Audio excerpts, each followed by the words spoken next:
তো সিকিউরিটি গার্ডের বেতন যদি হয় 12,000, তাহলে গ্রাম পুলিশের বেতন কত হওয়া দরকার বলেন? আজকে দেখেন, আজকে আমাদের এই যে প্রোগ্রাম, আজকে আমাদের যে অনুষ্ঠান, এটা কিন্তু দাবি আদায়ের অনুষ্ঠান। এই আয়োজন দাবি আদায়ের আয়োজন।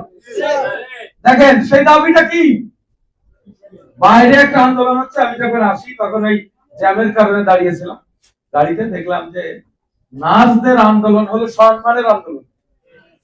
সিনিয়র নার্সদেরকে আর জুনিয়র নার্সদেরকে বেতনের ভিতরে একটা পার্থক্য আছে, চেয়ারের একটু সমস্যা আছে, তাই তারা আন্দোলনে নেমেছে। বুঝছেন তো? এরা আন্দোলনে নেমেছে সিনিয়র নার্সদের ম্যাডাম বলতে হবে, সেই আন্দোলন হচ্ছে ওখানে।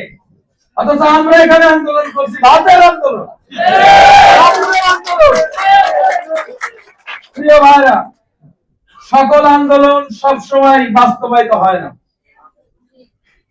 আন্দোলন বাস্তবায়ন করার জন্য একটা উপযুক্ত সময় দরকার হয়, এবং রাষ্ট্রের প্রধান মানবিক হতে হয়, বা সাধারণ এই বিষয়গুলো নিয়ে ভাবার মতো একটা মানসিকতা থাকতে হয়।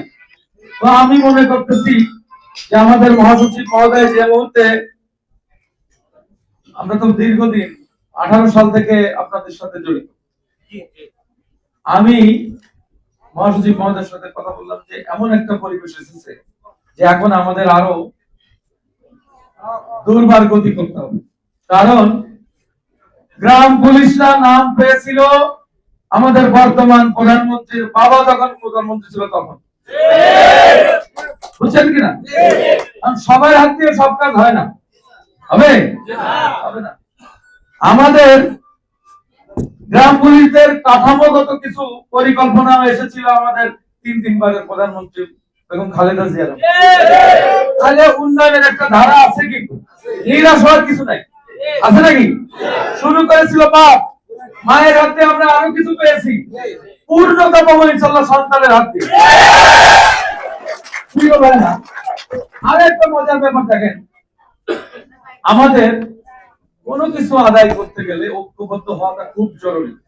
আমরা আরো গ্রুপের সাথে কথা বলেছি, আমি দেখেছি আমার অফিসে।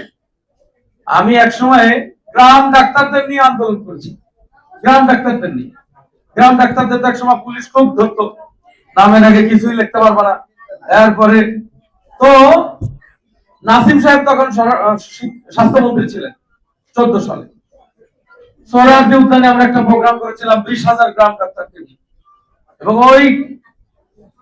ওই সম্মেলনে আমার বক্তব্য ছিল যে মঞ্চে ছিলেন স্বাস্থ্যমন্ত্রী, স্বাস্থ্যের ডিজি, সচিব, এমবিবিএস ডাক্তারদের নেতৃবৃন্দ, অনেকে ছিল। আমার বক্তব্য ছিল খুব শর্ট।